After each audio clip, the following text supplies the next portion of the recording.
Magandang araw mga kaibigan. Bigyan natin ng reaction opinion itong video posted by SMNI News Online. Press conference ng mga kongresista pinangunahan ni Congressman Garin.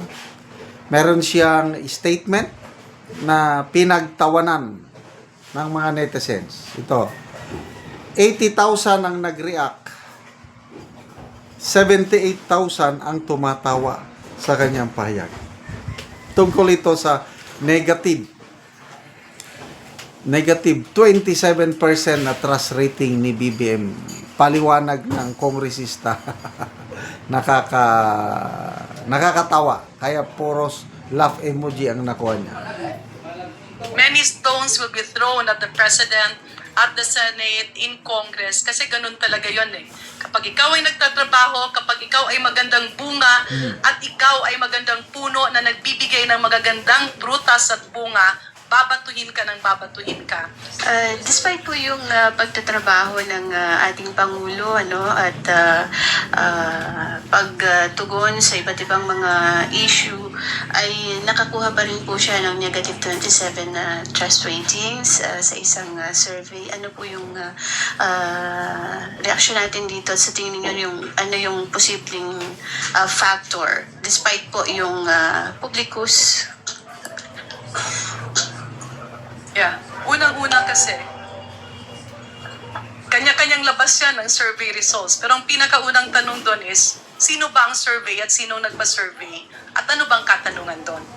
So, this can never be a measure of the success or the dedication that the President of the Republic of the Philippines has been doing. Mahirap kasing bigyan ng credit kapag hindi mo nakita yung buong katotohanan at hindi mo alam kung ano ba yung, kung sino, ano yung katanungan, at kung meron bang ibang interest. Especially at this point of time, na yung constitutional mandate na ginagampanan ng Senado ay tila binabasbasan ng iba na political daw. So marami yung mga ibabato. No, many stones will be thrown at the President, at the Senate, in Congress, kasi ganun talaga yon eh. Kapag ikaw ay nagtatrabaho, kapag ikaw ay magandang bunga, at ikaw ay magandang puno na nagbibigay ng magagandang prutas at bunga, babatuhin ka ng babatuhin ka. Because crab mentality is a trait of a few na hindi natin dapat tularan. Ang ikinagugulat ko lang, kasi Reaction natin dito sa Okay, so magandang puno daw ang Pangulo.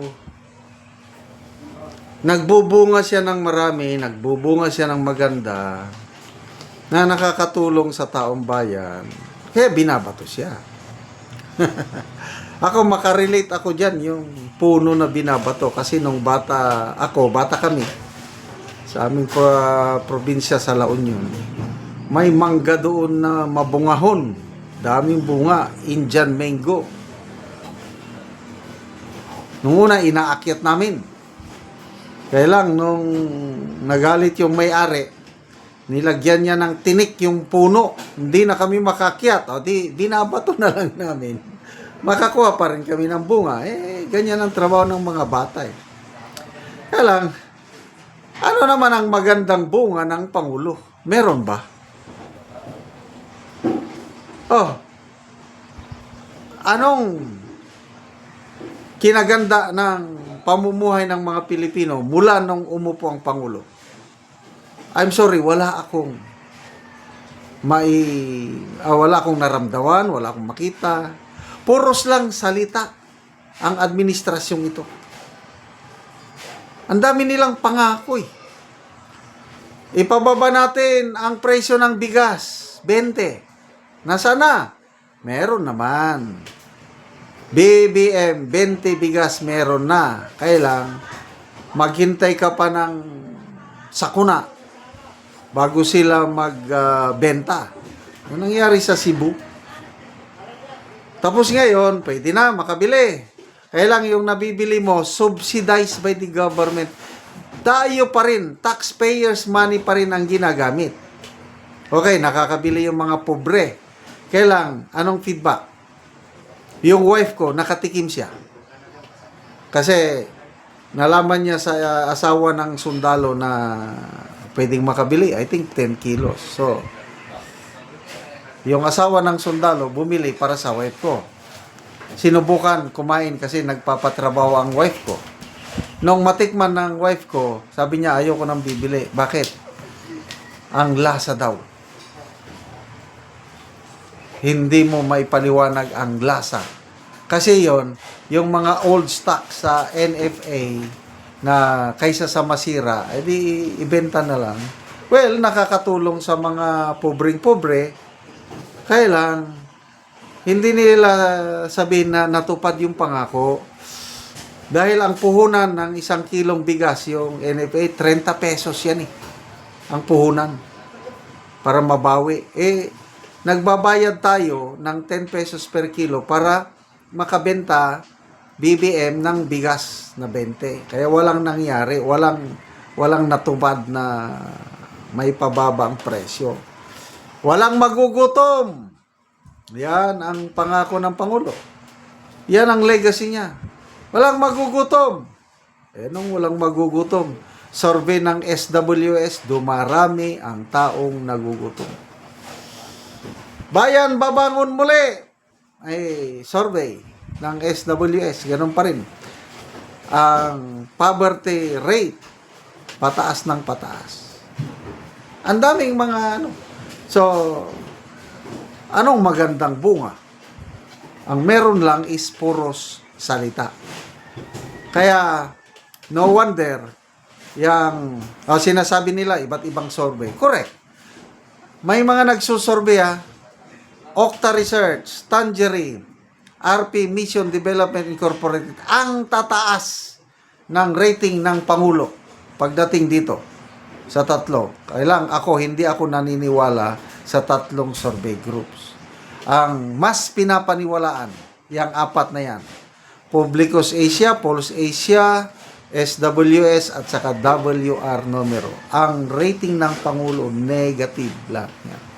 So, good luck. Sana mapataas unyo ulit ang rating ng Pangulo. Salamat mga kaibigan sa inyong pagsubaybay sa channel na ito. Nakakatulong kayo ng malaki sa tribong Talandig ng Bukidnon dahil ang income natin sa channel na ito is pantulong sa tribo.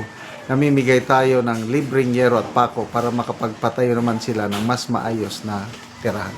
Panoorin nyo ang video na ito. Araw na anak ko diri sa balay ni Auntie Lorena Lubiukan nga taga Barangay Tikalaan, Purok 3, San Alahay, Talakag, Bukidnon. Sumuna ni ang itsura sa iyang atop nga trapal. Nga gabok na gyud. O mga tanilbag lang gani ang uban. Nga ilang atop. So gipang suksukan lang gani og yero nga nangaputol na pod. So mo na ni ang ilang pulihan karon sa yero nga natabang sa ilaha. So mo na ni ang ilang kahimtang sa ilang pagpuyo. Og mo na ni ang gitabang nga yero nga napulo kabuk nga digis nga ilang iatop karon. Og mo na ni ang makita sa gawas nga bahin sa balay ilang angkol.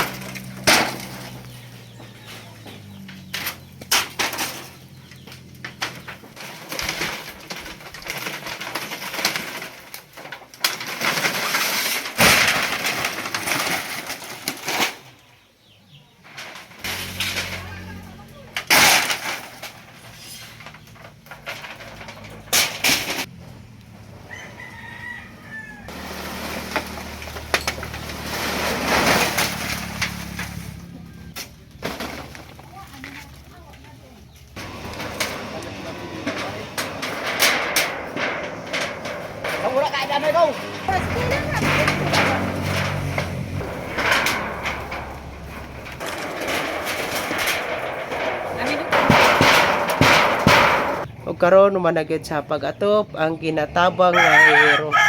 Makita gid nato nga maayo na gid nga lantawon ang ilang atop. Amat sa Ginoo nga na 12 na katuig ako balay napulihan na gyud og bagong asin. Oo. Salamat kayo. Kung wala mi kamusuan na wala na gyud. Di na amo gipalit og sin. So gamuso lang mo ante. Oo. So wala na gyud mo ika-afford para sa sin. Wala So pila ka buk imong anak ante? Unom. Unom, so tanan pa nag-eskwela. Oo. Unsa na yung mga grade? Aw katong tulo namin yun na. Ang tulo mo ay eskwela. Oo. Unsa na yung mga grade? Grade 11 tong isa. Mm. Grade 6 ang isa. Grade 10. So taman ra gyud sa imong mga estudyante imong kwarta. Tato, bro. So salamat kay ente. Salamat sa